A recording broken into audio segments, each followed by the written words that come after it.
देश में जिस रफ्तार से कोरोना के मामलों की संख्या बढ़ रही है और अस्पतालों पर दबाव भी बढ़ने लगा है, इस बीच एक चर्चा फिर गर्म हो गई है कि क्या एक बार फिर से हालात नेशनल लॉकडाउन की ओर जाने वाले हैं, क्योंकि कई राज्य अपने यहाँ संपूर्ण या मिनी लॉकडाउन पहले ही लगा चुके हैं। लेकिन कोरोना के हालात संभल नहीं रहे हैं। ऐसे में संपूर्ण लॉकडाउन को लेकर एक्सपर्ट की क्या राय है, एक बार जानिए। PHFI बैंगलोर के प्रोफेसर गिरिधर बाबू का कहना है कि उन्हें नहीं लगता कि नेशनल लॉकडाउन एक कोई रास्ता है, क्योंकि हम इस वायरस को फैलने के तरीके को नहीं समझ पा रहे हैं। हमें समझना होगा कि एस्पिरेटर्स क्या हैं। जैसे कर्नाटक में बैंगलोर है, ऐसे में पूरे राज्य पर लॉकडाउन लगाना सही नहीं होगा। प्रोफेसर गिरिधर ने कहा कि हम कंटेनमेंट जोन में सफल नहीं हो पाए हैं। लॉकडाउन शहर या जिला स्तर पर ठीक है, हमें नंबर घटाने पर जोर देना चाहिए ताकि अस्पतालों पर बोझ कम हो।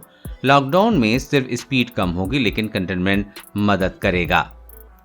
कर्नाटक सरकार की कोविड टास्क फोर्स के सदस्य डॉक्टर विशाल राव का कहना है कि लॉकडाउन आपको तैयारी का वक्त देता है, लेकिन लॉकडाउन के लिए भी तैयारी जरूरी है।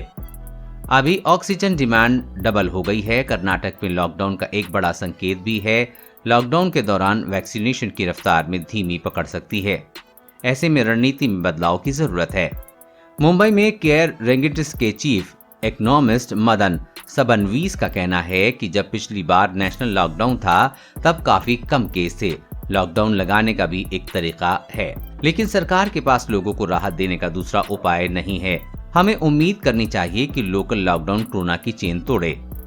नई दिल्ली के डॉक्टर शाहिद जमाल का मानना है कि नेशनल लॉकडाउन लगाने से कोई हल नहीं निकलेगा। जहां कोरोना का कहर ज्यादा है, वहां पर पाबंदी की जरूरत है। हमने देखा है कि नेशनल लॉकडाउन से पिछली बार क्या हालात हुआ है। ऐसे में लोगों की रोजी रोटी का भी ध्यान रखना जरूरी है। लॉकडाउन का सीधा असर दिहाड़ी की कमाई करने वाले लोगों पर पड़ता है। डॉक्टर शाहिद ने कहा कि पिछले कुछ दिनों में वैक्सीनेशन की रफ्तार धीमी हुई है।